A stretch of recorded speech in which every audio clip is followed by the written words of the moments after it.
Hey guys, I'm showing you the unboxing of Apple iPhone 13. It's like 13 model, so that is the starting for the 13 model.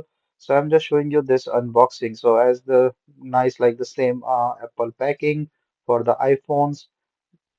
So this model is actually very similar to 14 and 12. So no much changes except the bar on the top from the back or the positioning of the cameras, but almost it's the same thing. And you can see this is a midnight blue color that looks really nice. And this one comes in the 13. So see, like all the curve and stuff is good as the Apple thing and is the same function.